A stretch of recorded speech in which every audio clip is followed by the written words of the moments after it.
morning and welcome to the judges, teachers, guests and participants of 10 Frsis 2022. Now, let me introduce our judges today. The Chief Judge is Puan Farah binti Aman, Director of English Language Teaching Center, IELTS Indonesia. The second judge is Miss Raja Mohana, anak perempuan Raja Gopal from College Islam Sultan Alam Shah. The third judge is Miss Adila binti Ahmad from Sekolah Menengah Sultan Abdul Halim. And I, Nur Adana Patricia binti Rosli from Sekolah Menengah Sultan Muhammad Jiwa, while the timekeepers Muhammad Ashraf Zikri bin Aizan Nizam and Muhammad Saiful Nazmi bin Muhammad Tauhid are from Sekolah Dato' Abdul Razak. Now, allow me to read the rules. Each team should consist of presenters and a technical assistant. The presentation must focus on the sub-theme assigned to the team.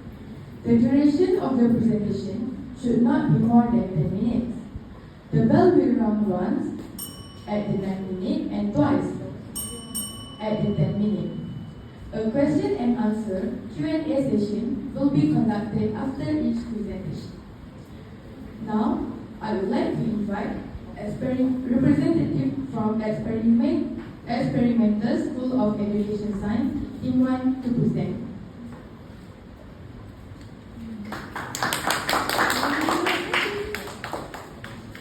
Good day, all judges, teachers, and friends. First of all, I'd like to thank you all for coming here today. We are a group from Vietnam and we come from the Experimental School of Science and Education Vietnam. These are all my teammates and you stand over there. Today, we'd like to talk to you about a topic that is called peace. Start the next one, please. As you can see on the screen here today, the topic is status and policies, or strategies for post-COVID-19 survival in developing countries. Our presentation is divided in three main parts. First, we'd like to define the concept of poverty, which is related to the COVID-19 pandemic. Next, we will talk about the current state of the world and some difficult problems that developing countries have to suffer. And finally, we'd like to talk about how our own country, Vietnam, has been dealing with our current state. Let me start with defining the concept of poverty. Poverty is defined as earning less than 1.9 USD a day, according to the World Bank. But poverty isn't just about a lack of money. It's about a lack of access to all sorts of things that many of us consider essential to life. Current statistics indicate that around 8.9% of the world's population lives in poverty. This is especially after the COVID-19 pandemic, which has proven to affect the whole planet as we know it, but it's also threatening the fight against poverty in many countries even till this day. The Oxfam organization, citing the research by King's College in London, UK, and the Australian National University, estimates that the COVID-19 pandemic has put more than 500 million people, around 8% of the world's population, into poverty. The next part of the presentation will give you an overview of the current state in the world post-pandemic phase. It has been 2 years since the COVID-19 pandemic has been declared a global pandemic. The statement was made by the WHO on March 11, 2020. 10.8 billion doses have been administered globally, with 4 doses already being recommended for people that have high risk. And the consensus is that COVID-19 is now slowly becoming endemic, meaning that we will live with it like we do with the flu, but without much greater consequences than it was 2 years ago. As you can see on the screen here today, the above graph shows the poverty count in regions millions from 2010 to 2030. As you can see, Sub-Saharan Africa is the poorest group with the highest rates of poverty in the fixed timeline, whilst the South Asian, the Middle East, and Latin American, Caribbean, and North Africa come close behind. There seems to be see a downward trend throughout the years, with a sharp increase in 2020 due to the widespread pandemic that we all know, and a relative decrease in next year again. As you can see, this is maybe due to the socio-economic disadvantages, or it can be due to limited access to healthcare. Countries that typically face this problem have primarily crowded and poor settings. Take a look at Venezuela, for example. Water, fuel, and medicine are currently lacking, and power outages are currently occurring, all factors which promote poverty. In Nigeria, many Nigerians, especially in the northern region, currently lack education and access to basic infrastructure, such as safe drinking water, improved sanitation, or most importantly, electricity.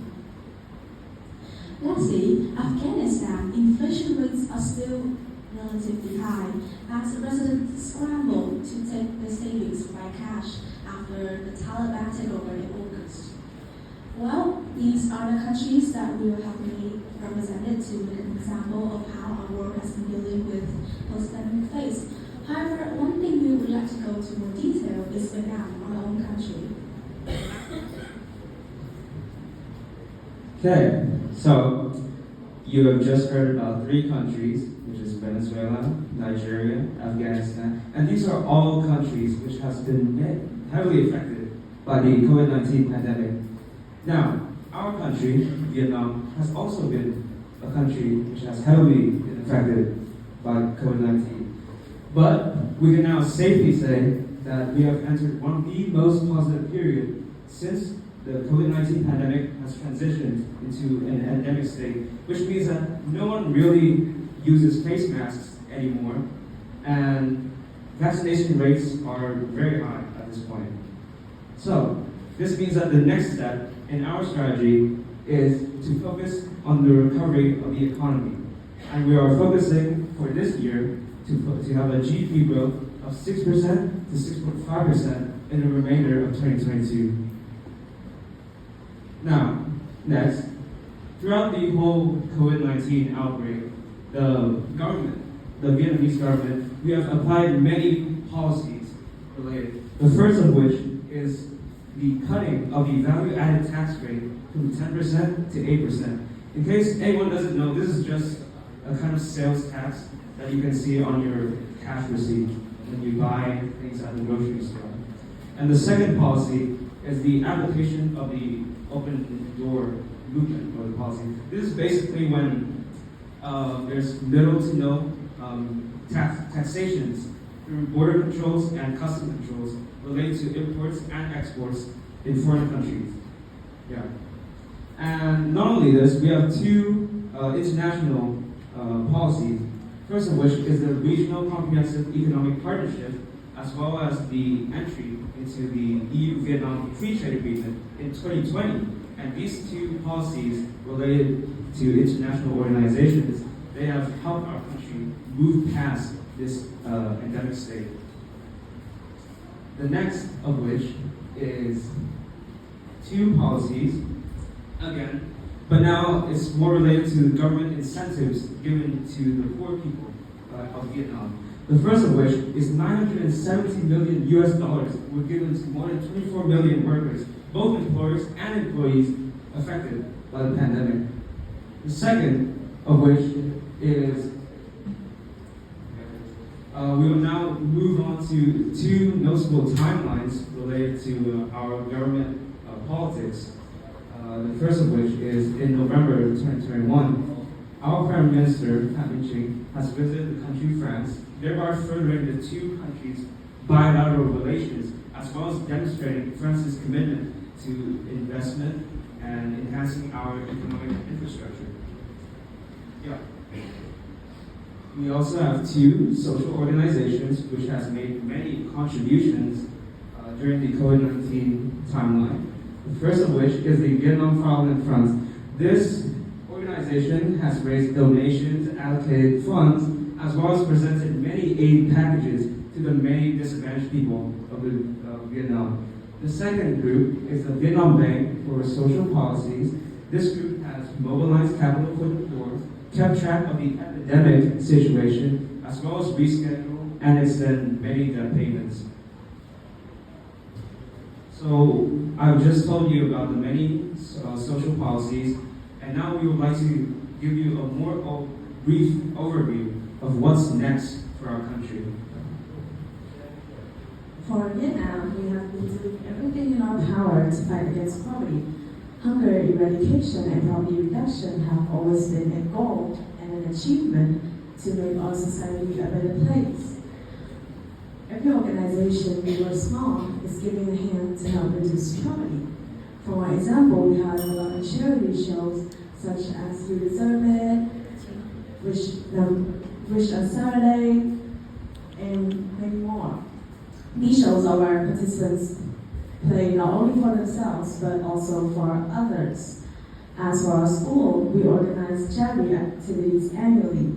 This year, we have participated in a charity journey called Help Students Go to School from August 18th to 21st. The old shirts and pants left behind by primary students, unclaimed for many years, have been carefully washed, folded, and packaged into valuable gifts at the beginning of the year for children in high difficulty areas. Moreover, we also give them a scholarship with a total value of 20 million VNB. Coming to the end of our presentation, we would like to clarify once more that the responsibility to improve the current situation is not only the society's responsibility, but also for the people's and the governments. Thank you all for listening, and thank you for being here.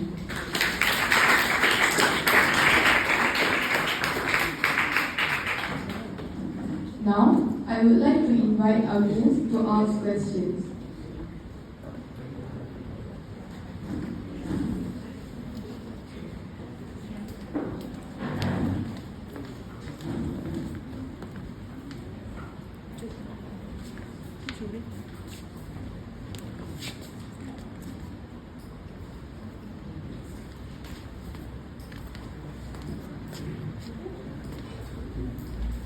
Good morning. I'm Aleni Pasani Davimadi from Sekolah Universitas Negara. My question is, personally, are those programs that are provided by the Vietnamese government works to the citizens? If so, how long does it take to recover the economic statistic fully? Thank you.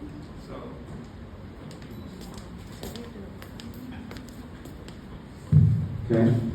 So we would say that the many programs that our government has given out, they do have a great effect on the citizens. And this is because, let's be honest, the government, even though most people say that our government, they don't really do much for the poor people, they at least do something more than more so than, let's say, students or some other politicians. They don't really give out charity work for us. And so the fact that they even have social programs for the poor people in this pandemic stage is just a blessing in itself. And also, yeah, I think that's really all. Does that really answer your question? Yeah, it really does.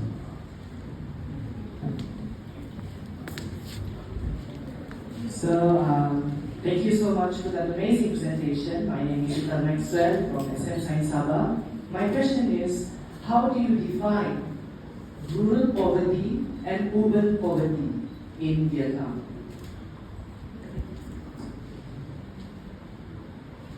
You are asking us to tell the difference between rural poverty and urban poverty. Yes, and how do you define it? And how do we define the concept of the difference? Thank you. Well, in our opinion, we claim that rural poverty and urban poverty bear a really great difference to each other, because you see, to the difference of the infrastructure, the facilities, the people, the help of the government and the distance, it all contributes a great impact on how do we help to improve the situation, because if different settings have to have different set of solutions. And I think that in rural poverty, it is through how people are constantly struggling to survive every day. Whereas in urban poverty, it is a little bit easier because the facilities are more improved and there are various ways to have a job in a big city. Thank you for your question. Thank you for the interesting presentation. Please give them a round of applause. I would also like to thank you to all judges for your time.